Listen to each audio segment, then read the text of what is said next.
coming, the sun's zooming in, meltdown expected, the wheat is good there, engines stop running, but I have no fear, 'cause London is drowning. Hello everybody and welcome to the By the Minute Arsenal podcast, a special Sunday version for you today. Given that there's no Arsenal game this weekend because of our retirement, should we say, from the FA Cup this season, we thought we'd get together and give you a bit of a Sunday Arsenal offering, our 60th pod since we started, which we must be due some kind of award for that, I don't know. I'm glad to say we have a full house. I am Matt H. We also have Matt V. Hello Matt. Hello. These weeks where there's only been one game have been suited us well. We actually seem to be winning games again. I know we have to discuss another win, and indeed a Wembley trip, of course, which is all very exciting, but we'll come to that later on. And I'm glad to say he's back this week. Hello, Pete. How are you, Pete? Hello, Matt. Yeah, very well, other than I'm unsure whether to be pleased about the fact that we've got a weekend off football, being as it's due to being out of the FA Cup. But, you know, it's not too bad, is it? It's not bad, and I think it's an interesting point, because I watched a few of the games that were on yesterday at different times, different teams, and apart from obviously Spurs not quite losing, which would have made my weekend anyway, quite frankly, but they came rather close in that endeavour. What I did see was a lot of teams, the bigger teams, sort of looking like they had to do quite a bit of work, particularly Spurs, but also Leicester. They won fairly easily, but you know, it's another game, it's more exercise, it's more energy, hopefully they're using up. So I was looking at the positives, and of course there'll be more games today, hopefully, which drain a bit more from our top six rivals. But anyway, well, let's not worry about that. Let's think about our other trip, our other route to Wembley, which we secured in midweek with a interesting, should we say, win against Chelsea in the second leg of the League Cup. Now, it was 0-0 in the first leg, so all we needed to do was win, which sounds simple, and we did, 2-1, with some, should we say, fortuitous goals, although there was actually a pretty good Arsenal performance tucked away in there as well, particularly in the second half. Well, let's start with team news then. Pretty much as we expected, a stronger team, Ospina playing, and Monreal back, which perhaps we weren't necessarily expecting. Let's start with you, Pete. You were there. Any surprises in the team? I was surprised just how strong it was. I thought we'd go strong, but I didn't think it would be pretty much as good as we could get. So, I was very impressed that we went with that lineup, and it turned out to be the right decision. It did, didn't it? Matt, it didn't look necessarily like the right decision after 6 minutes when Chelsea had already had the ball in net once and it was ruled out for offside, and then Hazard went through after 6 or 7 minutes to put them ahead. Any thoughts on the team news or that, and indeed that early goal? No, the team news, as you said, good to see how strong it was. Ramsey on the bench was pretty good to see, but no, I was happy with the team. The start was pretty dreadful. I don't think we had the ball because we couldn't really pass. I don't think there was anyone in particular to single out. I thought they all forgot how to pass. And Chelsea were just running at us. We got away with the Pedro offside. Well, there was offside, but not hugely. So there's our warning. And then Hazard's goal, they've just gone straight through the middle of the defence, really. Can't blame Ospina. And at that point, I was fearing the worst because we've seen us concede early before, and we've seen us put in terrible performances, and it looked like we were well on our way to doing so again.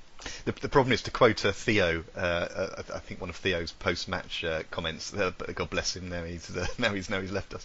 But I think he said before something about Arsenal's inconsistency, although many people have. But I think there was a quote from him in particular after one game, and this is the problem. You have a comfortable win against Palace, and then this happens after, in the first 10 minutes, and you're starting to think, well, what are we going to see this time? And you just don't have a clue. Although I thought actually after the goal, almost from the moment of the goal, Arsenal got better. Pete, that wasn't. We didn't have to wait long until we got back on level terms with a marvellous double deflection, which I'm sure Monreal planned to the last millimetre. Oh yeah, I'm sure he did. It was like the best billiard shot ever, wasn't it? Basically, and I'm sure he knew exactly what he was doing. Going back to the giving the ball away, it did seem like we were trying to make up for the absence of Sanchez a bit, didn't it? Oh, he's got in early with the Sanchez stuff. I like that. Yes. To get back on that for a second, we did seem quite hopeless in those first 10 minutes. But the goal was a very enjoyable moment, and I hadn't seen just how funny it was at the time, I must admit. until we saw a few replays on the big screen, and the greatest reaction from the crowd was just hysterics, I think, more than anything else. Yeah, I mean, I don't have anything against Rudiger, who technically it came off as the own goal, but I do have something against Alonso, having mused more on his assault on Bellerin last season, which I think I wasn't sort of quite at. I hadn't sort of felt it at the time, but I think now, yeah, it was nice to see him involved in it. He was coming in for a lot of booing, and I was wondering if that was for his assault on Bellerin or if it's just because he's Marcos Alonso. Well, both, I imagine, would cover that. But I think the Bellerin stuff. I know when we discussed it last year or whenever it was last season, I was slightly kind of he was going for the ball, but I think in hindsight I perhaps changed my mind a little. But yeah, it was good for him to be involved in that. I thought the rest of the first half then was, well, I actually thought it was reasonably forgettable from both teams after that. Matt, any thoughts on that equaliser or on the rest of the first half?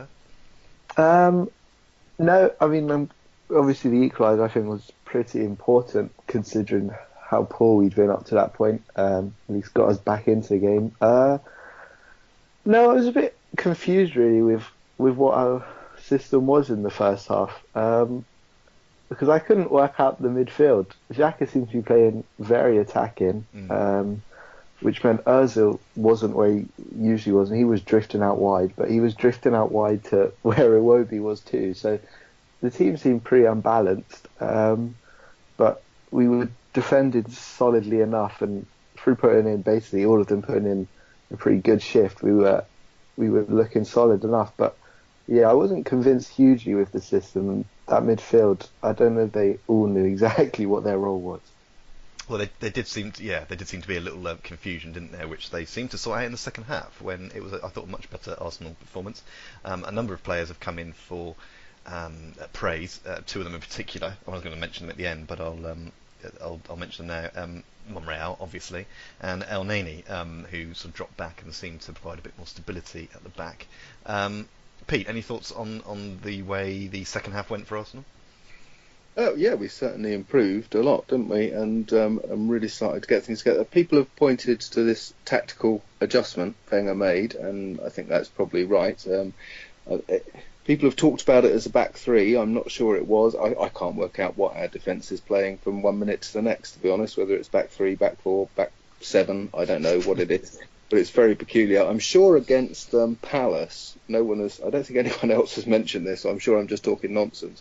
But I'm fairly sure that Iwobi was playing wing back in that game at one point. He certainly seemed to be in that position, and I thought he was very good. Anyway, yeah,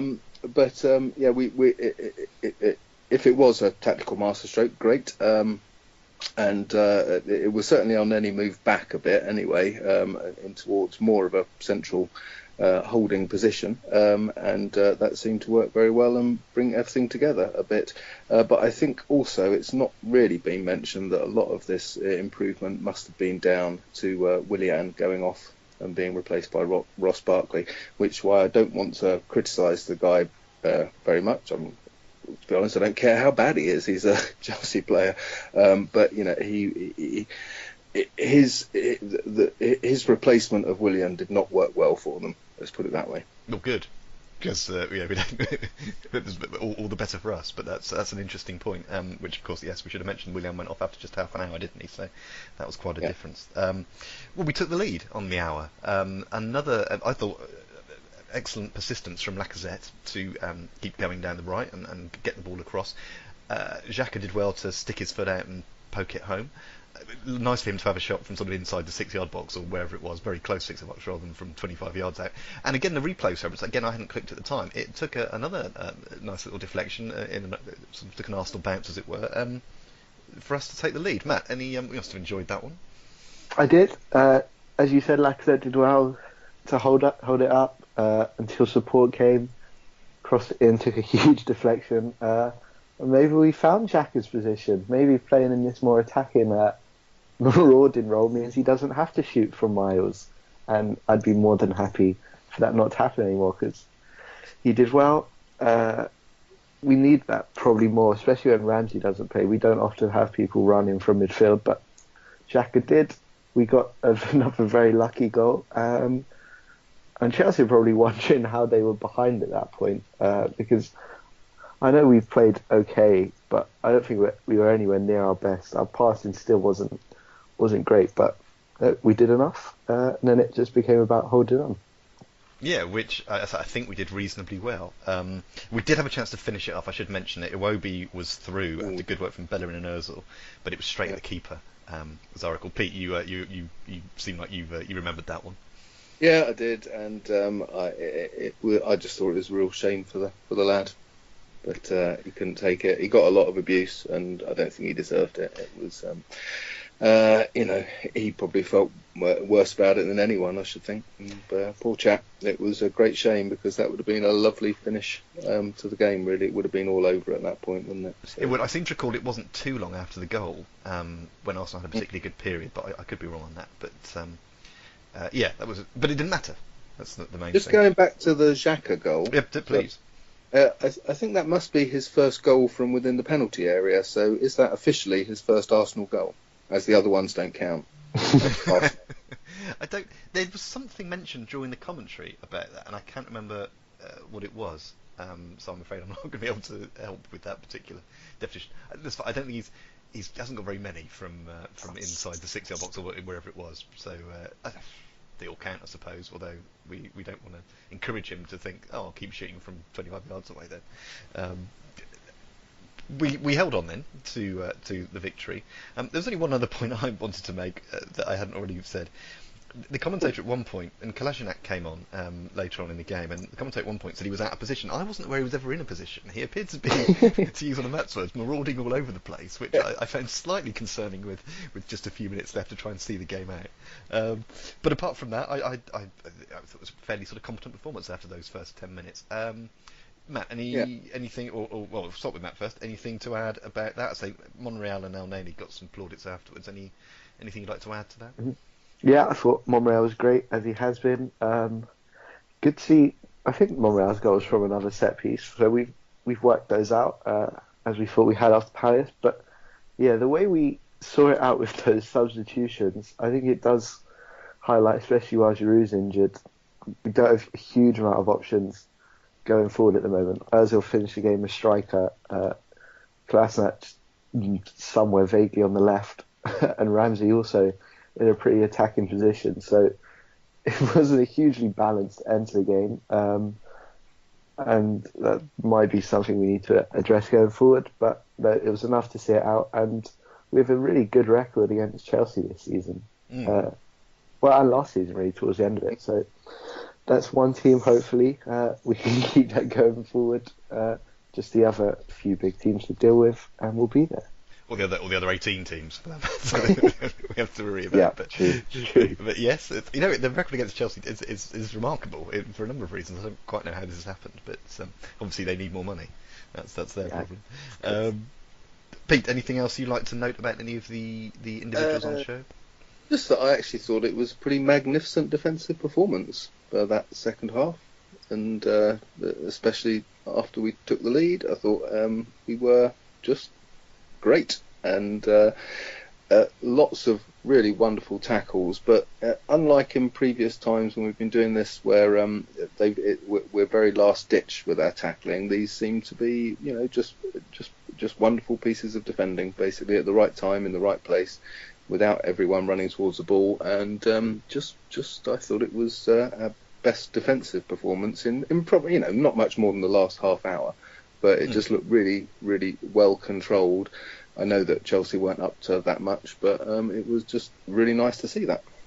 Good, and a good place to finish on that game then. So, although whilst we finish on that game, I'm not going to finish on that competition. I wondered if at this stage, and I'm not looking for predictions at this point, but any early thoughts on the trip to Wembley at the end of next month? So we'll be playing Man City.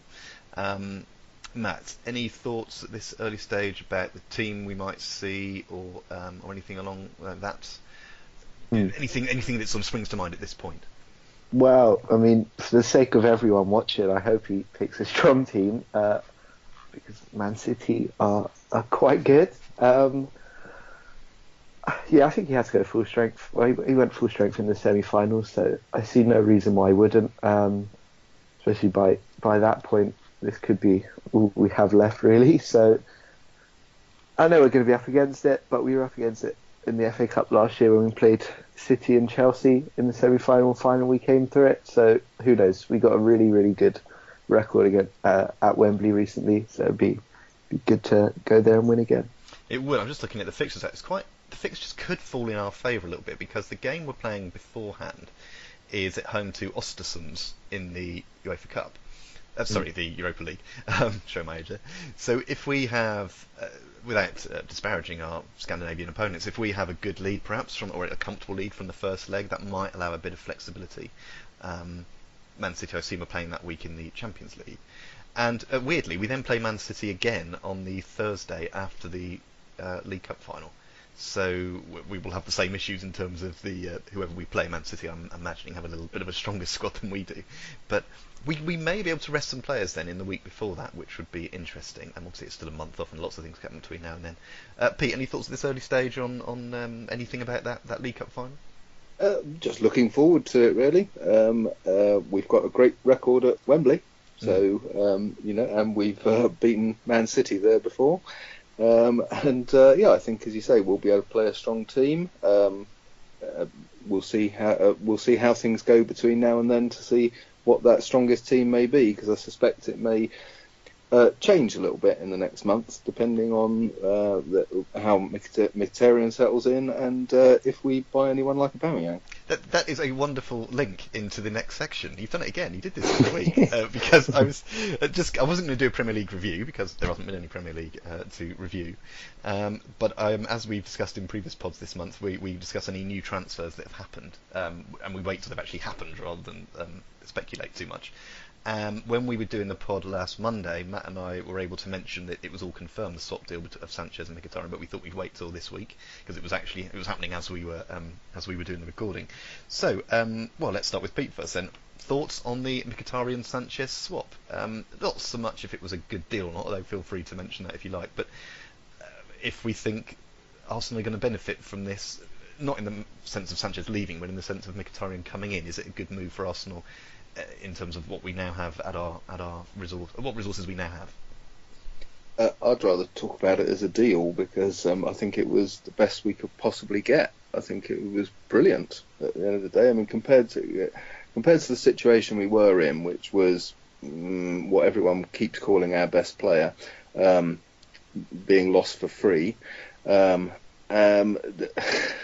To get a player of Mkhitaryan's, I don't want to say potential because it's obviously not just potential, is it? But he certainly needs to be doing more than he has been doing for the last 6 months to really prove his worth. But the fact is he's on a contract, so he's sellable.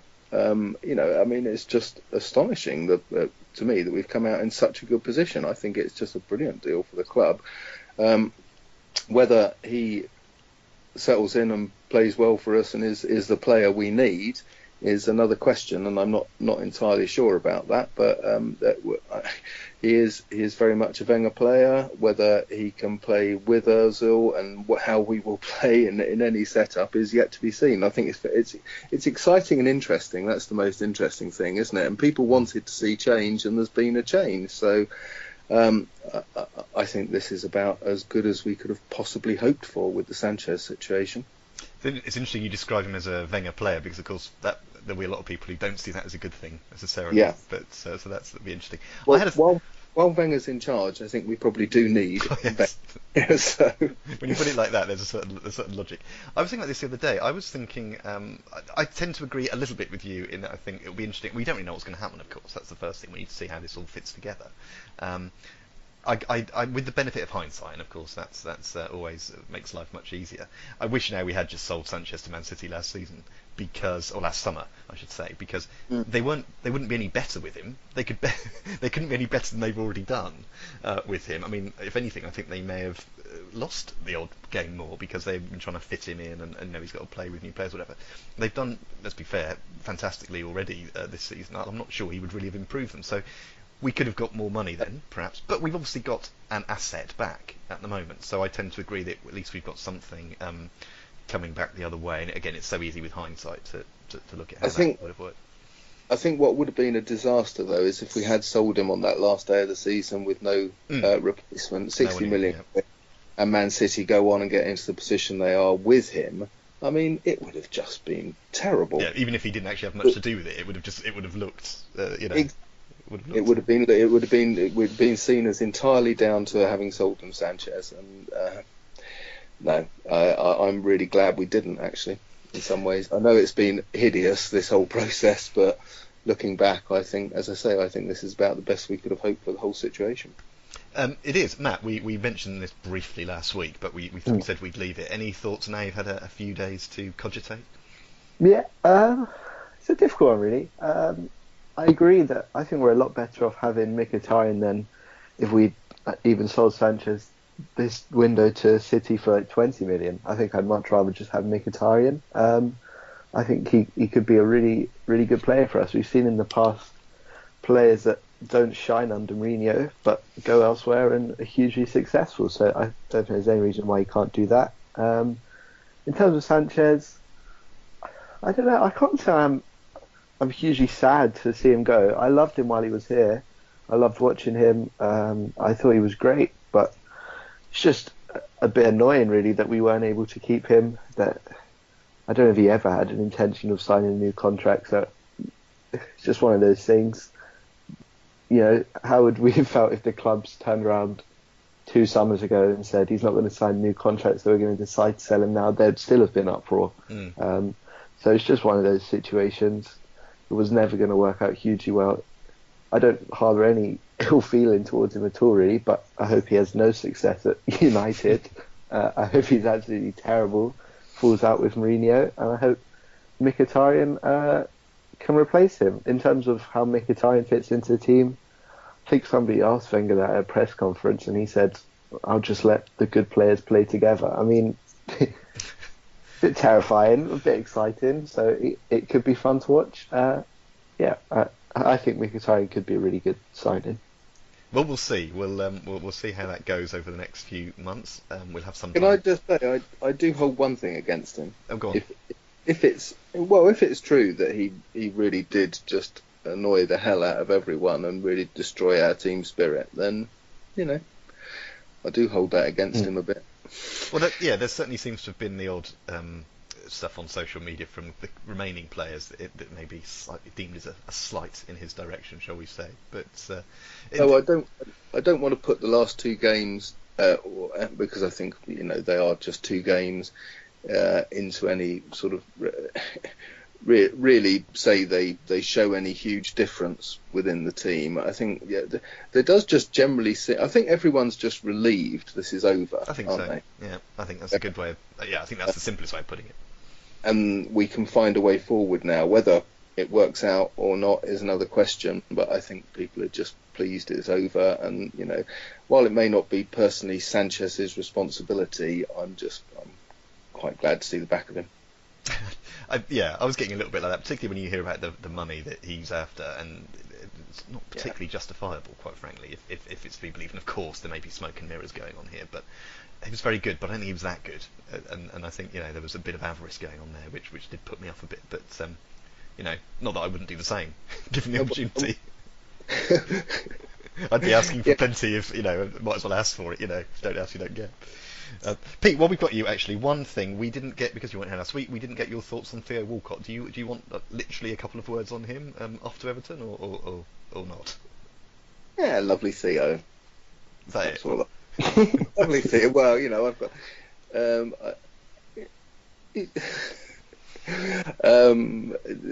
He's a nice chap, isn't he? All right, we'll leave it there. You've essentially said lovely twice. And good luck to him.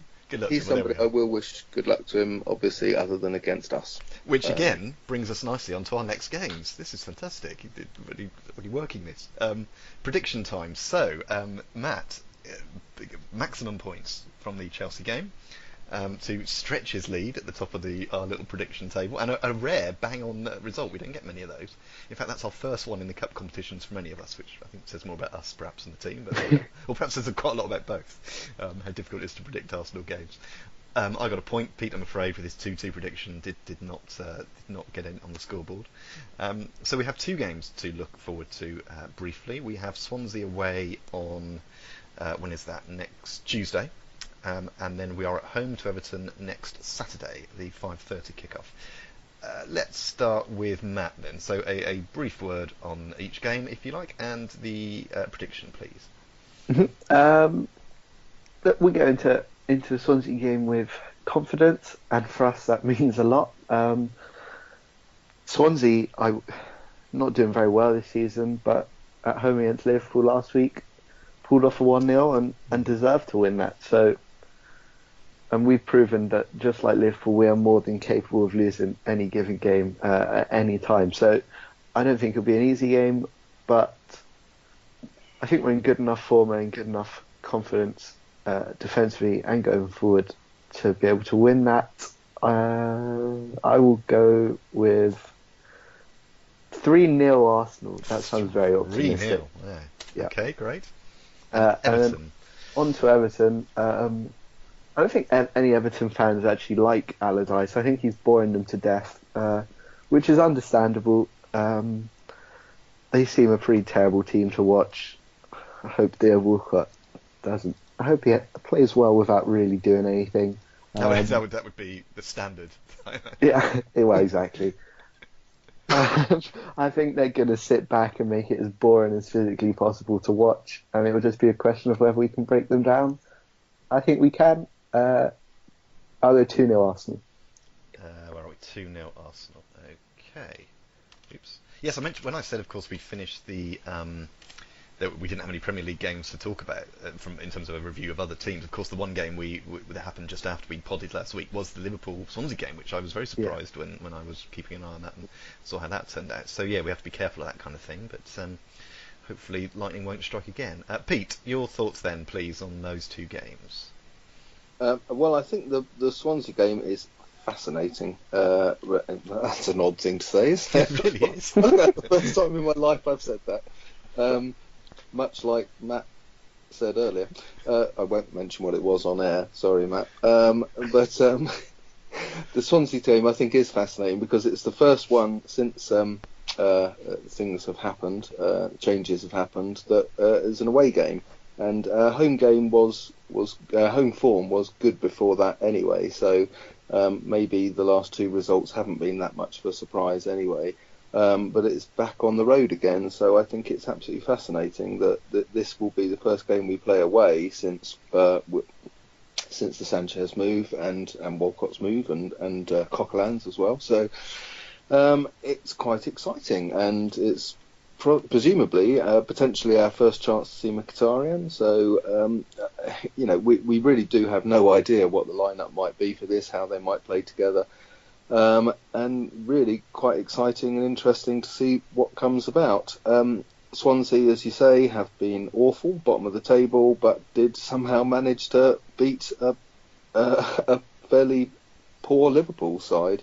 So it's prediction-wise, obviously I have no idea. I'm really quite annoyed that the last time I didn't say 2-1 it came right, but I'm not going to fall into the trap of saying it again, so I'm going to say 2-0 Arsenal. Okay, that's in the spreadsheet. What about Everton?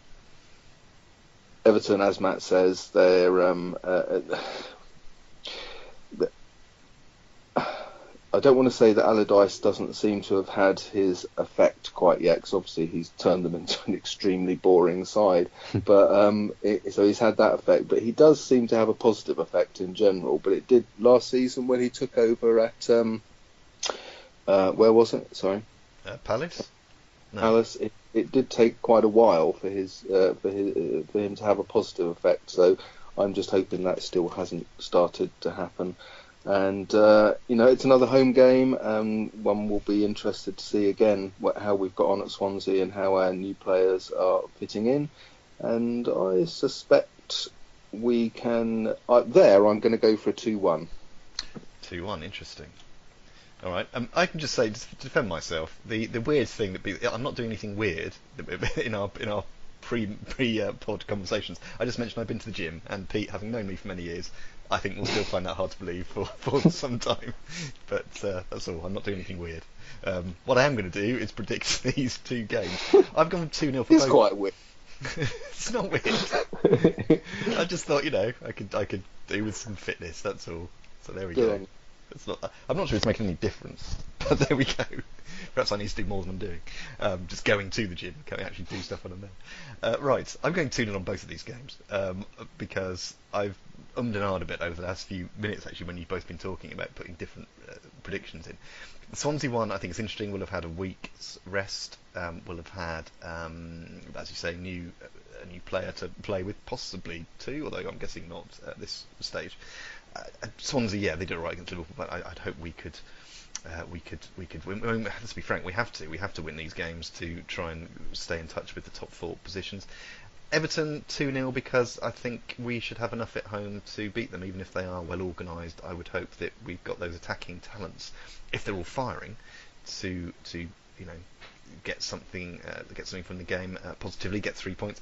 Particularly when we seem to be trying to score from set pieces now, and we particularly corners, weirdly, which is obviously alien to us, but we seem to be getting the hang of that, and that might be something that other teams still perhaps aren't expecting. So I'll go with 2-0 for both of them on the basis that I've gone for 2-0 for a load of other games this season, and it occasionally comes off. So that's my fairly pathetic reasoning, but we'll see how that goes. Right, well, I think we are done. So nice little bonus Sunday content for everyone. I hope that goes down well. For the moment, then, I will say, Pete, thank you very much. Thanks very much, Matt, and enjoy your next trip to the gym. Tuesdays, Thursdays, Sundays. That's my plan. It seems to be working okay so far. I haven't collapsed embarrassingly yet, so there we go.